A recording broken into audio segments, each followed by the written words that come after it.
Cabinet मंत्री अरविंद शर्मा हमारे साथ मौजूद है। इनसे बात करते हैं कि बजट तो पेश हो गया है, अब बजट को ये किस तरीके से देखते हैं। शर्मा जी, बजट पेश हुआ, किस तरह से देखते हैं आप इसे?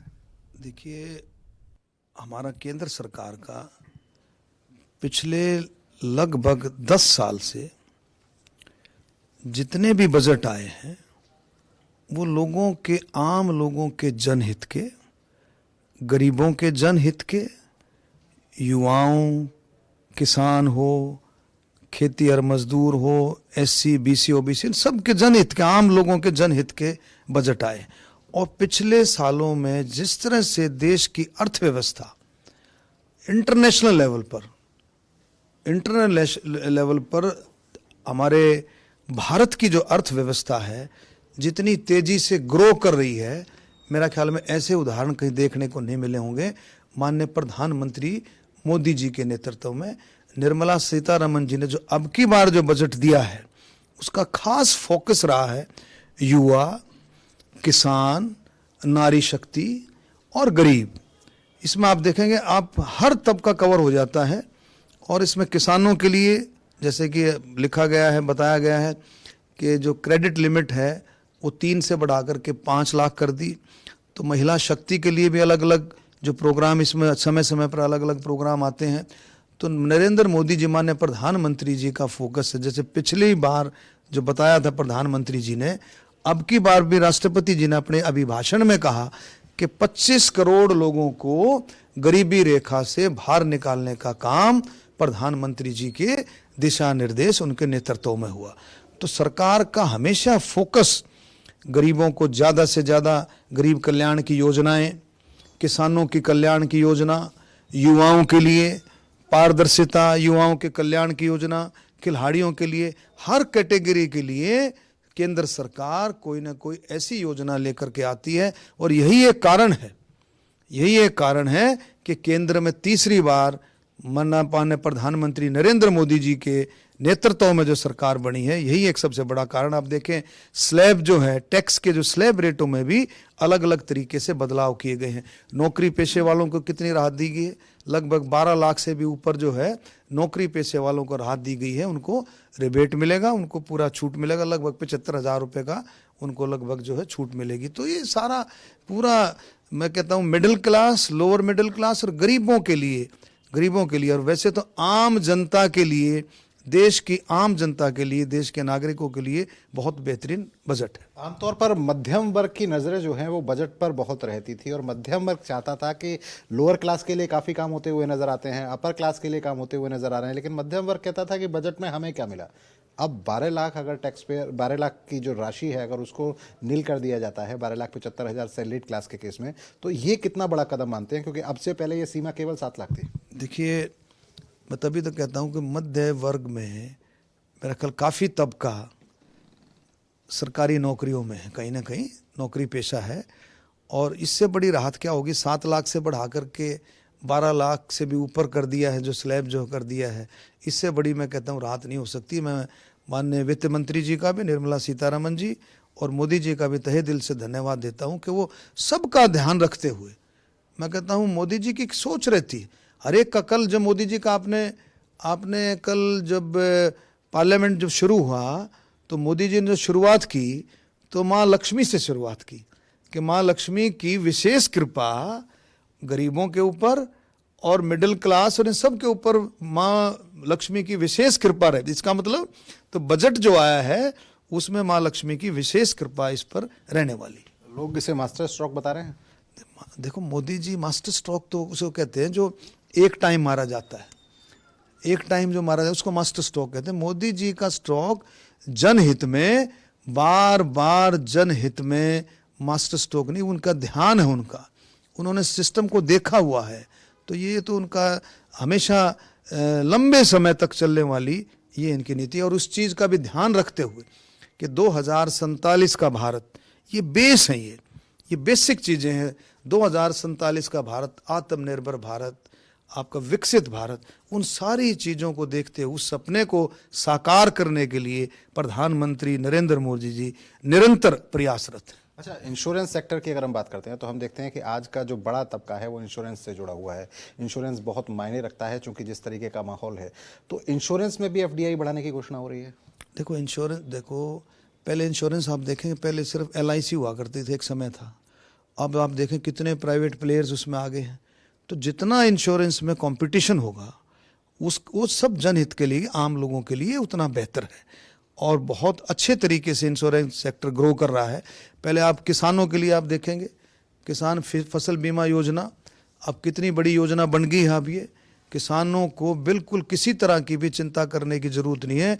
अगर किसान ने जिस दिन अपनी फसल बो दी उस दिन से निश्चिंत हो जाता है कि भाई मैंने फसल बो दी है। कल को अगर कोई भी नेचुरल क्लाइमिटी होती है, कोई भी नेचुरल क्लाइमिटी होती है, तो उसको इस बात का फक्र है कि जो उसकी लागत है उससे ऊपर उसको कम से कम बीमा योजना के तहत उसको मिल जाएगा। अनुसूचित जाति, अनुसूचित जनजाति के लिए बाकायदा प्लान इस बात का किया गया है कि उनमें उद्यमी जो हैं उनको 2 करोड़ रुपए तक का लोन दिलाया जाएगा। देखिए अनुसूचित जाति के लिए एससी बीसी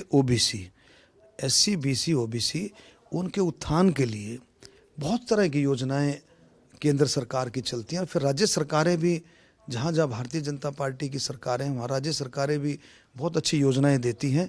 और मैं फिर कहता हूँ, वो तो है ही है जितने योजनाएं आ रही हैं। मैं कहता हूँ गरीबों के लिए एससी बीसी ओबीसी और गरीब तबका जो किसी भी बिरादरी से है, चाहे वो जर्नल जाति से गरीब तबका है, जो किसी भी बिरादरी से, उनके उत्थान के लिए जितनी भी योजनाएं दी जाएं वो मैं कहता हूँ और ज़्यादा योजनाएं दे तो बहुत बेहतर होगा। खिलौना निर्माण की बात करें, इंडस्ट्री जो है इंडिया के अंदर जो है उसकी बात करें, मेक इन इंडिया की बात करें, इन तमाम चीज़ों की अगर हम बात करें और इस बजट को देखें तो किस तरह से देखते हैं? देखिए राष्ट्रपति जी ने अपने अभिभाषण में बहुत सारी चीज़ें क्लियर की थी जो आज हमारी निर्मला सीतारमन जी ने की, कि भी जो ये सारा सिस्टम, ये विकसित भारत और आत्मनिर्भर भारत की तरफ हम बढ़ रहे हैं। कल राष्ट्रपति जी ने क्या कहा, आज निर्मला सीतारमन जी ने क्या कहा कि make in India and make for all, सब के लिए, आपने सब के लिए। तो ये बहुत अच्छे कदम है। और आज आप देखेंगे अब हमारा 7 तारीख से, मैं आपको बताऊं 7 तारीख से हमारा सूरज कुंड क्राफ्ट मेला शुरू होगा। आप उसमें देखें किस तरह से मोदी जी के दिशा निर्देश में, मोदी जी के मार्गदर्शन में सारा चल रहा है। विश्व का सबसे बड़ा क्राफ्ट मेला है। उसमें आपको देखने को मिलेगा किस तरह का हुनर हमारे देश के अंदर, पूरा विश्व से लोग आएंगे और पूरे देश से जो है राज्य शामिल होंगे। उसमें आर्ट का जो है, शिल्प कला का आपको देखने को मिलेगा। इंटरनेशनली हमारा जो सिस्टम कहाँ compete करता है इंटरनेशनली। कल मैं गजेंद्र शेखावत जी से मिला था तो उन्होंने कितनी बड़ी बात कही कि हम इस सूरज कुंड मेले को और ज़्यादा, कि हमारे जो शिल्पकार हैं, यही मोदी जी का सपना है, विकसित भारत, आत्मनिर्भर भारत, कि आम जन को इसका लाभ मिले, कि उनकी इंट्रोडक्शन इंटरनेशनल लेवल पर ऐसी इंट्रोडक्शन हो कि खुल करके वो जो है अपना एक्सपोर्ट कर सकें। अच्छा, कांग्रेस की सांसद हैं कुमारी शैलजा कह रही हैं कि बजट में कुछ नहीं है, किसानों को एमएसपी नहीं दिया गया। देखिए ऐसा है, किसानों की मोदी जी का भी ये संकल्प है और हमारे मुख्यमंत्री जी का, मैं हरियाणा की भी बात साथ साथ में करता रहूँगा। हमारा हरियाणा देश का पहला राज्य जो 24 फसलों पर एमएसपी दी। लेकिन मोदी जी के भी संकल्पबद्ध हैं कि किसी भी किसान का एक दाना भी बगैर खरीद के रहेगा नहीं। इससे बड़ी बात और क्या होगी। माननीय प्रधानमंत्री जी और उनकी हमेशा सोच है कि एक एमएसपी की एक दाना रहेगा नहीं, और किसान की जो लागत है, फसल की जो लागत है, उसमें भी समय समय पर, और समय जैसे जैसे चल रहा है उसमें भी घटाव हो। मतलब समय पर जो लागत है उसमें जो है कम लागत में ज़्यादा से ज़्यादा फसल बोई जाए और ज़्यादा से ज़्यादा फसल आमदन हो। एक बात और कुमारी शैलजा कह रही हैं कि दिल्ली में चुनाव है, बिहार में चुनाव है, उसको देखते हुए बजट लाया। आपको लगता है कि ऐसा कुछ है? देखिए मैंने कल परसों भी बात हो रही थी, ये चुनाव का जो मामला है ये तो एक ऐसी प्रोसेस होगी, ये सारा साल चलता है। जो मोदी जी ने जब अब किया है कि भाई एक देश एक चुनाव, वरना सारा साल चुनाव चलता है। आप देखें अभी पीछे कहाँ के चुनाव थे, पीछे हरियाणा का चुनाव था, उसके बाद कौन सा चुनाव आया, झारखंड का चुनाव आया, महाराष्ट्र का आया, अब दिल्ली का आ गया, उसके बाद बिहार का आ जाए। तो ये प्रोसेस सारा साल चलने वाली प्रोसेस है। इस प्रोसेस का, चुनाव की प्रोसेस का बजट से कोई लेना देना नहीं है। बजट एक अपनी प्रोसेस है। बजट देश के लिए, पूरे देश की जनता के लिए 135-140 करोड़ लोगों के लिए बजट आता है। और चुनाव तो एक राज्य में चुनाव है, चुनाव एक राज्य में है, पूरा देश के लिए बजट आता है। ऐसी बातें, ऐसी छोटी सोच मैं कहता हूँ रखनी भी नहीं चाहिए।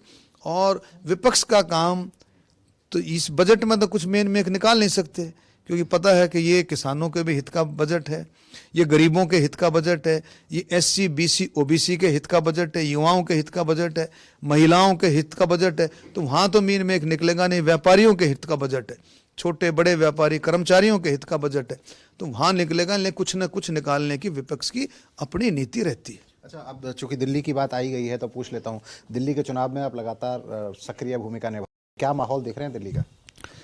देखिए, दिल्ली में लोगों ने मन बना लिया है डबल इंजन की सरकार का, क्योंकि उनको पता है अगर विकास का पहिया तेजी से बढ़ाना, जो कि केजरीवाल कभी विकास की बात भी नहीं करता है।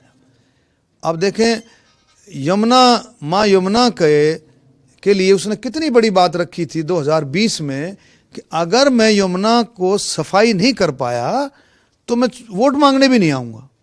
अब देख कितनी बड़ी बात, कितना बड़ा झूठ। आम लोगों को भी पता लग गया कि ये झूठ बोलता है, पकड़ा गया है। और आप देखें कि कितनी बड़ी झूठ बोल करके वो लोगों के बीच में जा, लोगों ने बिल्कुल, मैं कहता हूं, मैं इतनी जगह गया हूं, लोगों ने मन बना लिया है डबल इंजन की सरकार।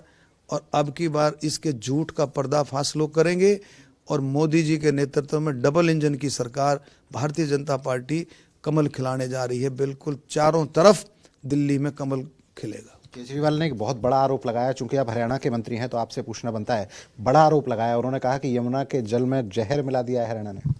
देखिए, इसकी शिकायत की गई, आपको पता है, इलेक्शन कमीशन में। इलेक्शन कमीशन ने कितने 4 या 5 सवाल पूछे, 5 जितने सवाल पूछे, एक का भी जवाब उसने दिया हो। जा करके उन चीज़ों घुमा दिया, उन चीज़ों घुमा दिया। मुख्यमंत्री जी ने फलाना ऐसे किया। अरे भाई, तू असली चीज़ पे आ कि तूने बोला था कि 2020 में तूने बोला था अगर माँ यमुना को अगर मैं साफ नहीं कर सका तो मैं वोट मांगने नहीं आऊंगा। तू उस बात पे आना, तू लोगों क्यों बेकार है।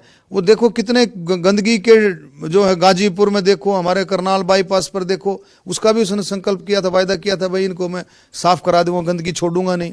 तो कहाँ, वो सिर्फ 2 ही चीज़ों पर अटका हुआ है। आप उसकी बॉडी लैंग्वेज देखें, आजकल उसकी बॉडी लैंग्वेज देखें, उसको 100% उसको पता लग गया कि तेरी हार निश्चित है, हार निश्चित है। और घुमा फिरा करके इधर उधर करके बातें घुमा रहा है। बाकी जनता खूब अच्छे से समझ गई है कि राज्य सरकार की योजनाएं, जितनी भी राज्य सरकार की योजनाएं हैं, माननीय प्रधानमंत्री जी ने साफ कह दिया है कि जितनी राज्य सरकार की योजनाएं हैं, किसी योजना को नहीं छेड़ा जाएगा। माननीय नड्डा जी ने, अमित शाह जी ने, सचदेवा जी ने, सभी हमारे नेताओं ने इसको पक्का किया है, कोई योजना को छेड़ा नहीं जाएगा। उसके बाद जो केंद्र सरकार की योजना है वो और विकास के रास्ते खुलेंगे। तो दिल्ली देश की राजधानी, दिल्ली को विकास भी चाहिए, दिल्ली को विकास भी चाहिए। योजनाओं के साथ साथ दिल्ली को विकास भी चाहिए। देश की राजधानी है दिल्ली, विकास तो बिल्कुल थम गया है। जहां भी केंद्र सरकार की बात आती है, कोई काम आता है, उसी को रोक लेता है केजरीवाल। चुनाव चल रहा है, 5 तारीख को चुनाव होना है, लेकिन चुनाव के नतीजों से पहले, वोटिंग से पहले 8 विधायक आम आदमी पार्टी को छोड़ चुके हैं। क्या मैसेज? आप उनसे पूछो कि क्यों छोड़ चुके हैं। भ्रष्टाचार का आरोप लगा रहे हैं। नहीं, भ्रष्टाचार, झूठ, भ्रष्टाचार और झूठ। झूठ बोलता है, भ्रष्टाचारी है और किसी की बात सुनता नहीं है। डिक्टेटर भी है, डिक्टेटर है जिसे कहते हैं ना, तानाशाह है, किसी की सुनता नहीं है, कोई बात नहीं। सिर्फ एक ही चीज पर टारगेट किए है कि मैं किसी तरह झूठ पूठ बोल करके फिर से सत्ता में कैसे आऊं। एक ही चीज का टारगेट कर रखे और कुछ कोई टारगेट नहीं, कोई विकास की बात नहीं, कोई दिल्ली को आगे बढ़ाने की बात नहीं, किसी तरह से कोई प्लानिंग नहीं कि मैं युवाओं को क्या प्लानिंग दूंगा, मैं गरीबों को क्या प्लानिंग दूंगा, कोई प्लानिंग नहीं है, सिर्फ झूठ की राजनीति। हरियाणा एक रोल मॉडल बना, बिना पर्ची बिना खर्ची और तमाम ऐसी योजना जो फ्लैगशिप योजनाएं थी, उन योजनाओं को दिल्ली में जब आप जाते हैं तो क्या बताते हैं, किस तरह से बदलाव की बात करते हैं? देखिए, दिल्ली की जनता को खूब अच्छे तरह से पता है, क्योंकि हरियाणा का भी दिल्ली में बहुत बड़ा हिस्सा है। यानी कि जनता, जो आम लोग हरियाणा के भी बहुत रहते हैं, यूपी के रहते हैं, पूर्वांचल के रहते हैं, राजस्थान के हैं और हमारे वेस्टर्न यूपी के हैं, बहुत लोग रहते हैं। उन सबको पता है वे किस तरह से हरियाणा में तीसरी बार भारतीय जनता पार्टी की जो सरकार बनी है माननीय नायब सिंह सैनी जी के नेतृत्व में, वो तभी बनी है कि 2019 में जब माननीय प्रधानमंत्री मोदी जी ने, हमारे पूर्व मुख्यमंत्री मनोहर लाल खट्टर जी ने जो वायदे किए थे, उस समय के जो वायदे किए थे, उन वायदों को पूरा किया। इसलिए तीसरी बार लोगों का विश्वास, अथाह विश्वास लोगों का था कि मोदी जी जो कहेंगे, मोदी जी की गारंटी जो मोदी जी कहेंगे उसको करेंगे, और वो करके दिखाए। इसलिए तीसरी बार सरकार बनी। इसलिए मैं कहता हूं, दिल्ली की जनता को भी मैं अपील करता हूं, दिल्ली की जनता को भी इस बात को खूब अच्छे तरह से पता है कि मोदी जी की गारंटी है। जो मोदी जी ने कहा उसको करेंगे। मोदी जी ने कल एक और बात कही है बहुत बड़ी, कि दिल्ली को मैं खुद पर्सनली दिल्ली की देखभाल करूंगा, दिल्ली को लुक आफ्टर मैं खुद पर्सनली करूंगा। कितनी बड़ी बात दिल्ली की जनता के लिए कि माननीय प्रधानमंत्री जी का ये इतनी बड़ी बात कहना। तो बहुत बड़ा काम जो है दिल्ली के विकास के लिए, भारतीय जनता पार्टी की सरकार आकर के दिल्ली का विकास और हर एक कैटेगरी के लिए रास्ते खुलेंगे। तो ये अरविंद शर्मा है, साफ तौर पर कई मामलों पर बात करते हुए नजर आए हैं। साफ तौर पर एक बात कही है कि जिस तरह की स्थिति दिल्ली में देखने को मिल रही है, उससे साफ तौर पर नजर आ रहा है कि दिल्ली में सरकार बन रही है। वहीं जो बजट पेश हुआ है, बजट की जमकर तारीफ की है। जो विपक्ष के लोग जो बात कह रहे हैं बजट को लेकर कि बजट में कुछ नहीं दिया गया, उनके बारे में कहा है कि विपक्ष है, विपक्ष का काम, राजनीति विपक्ष की इसी तरह चलती है। लेकिन सच बात यह है कि बजट में आम लोगों के लिए बहुत ऐतिहासिक काम किए गए हैं।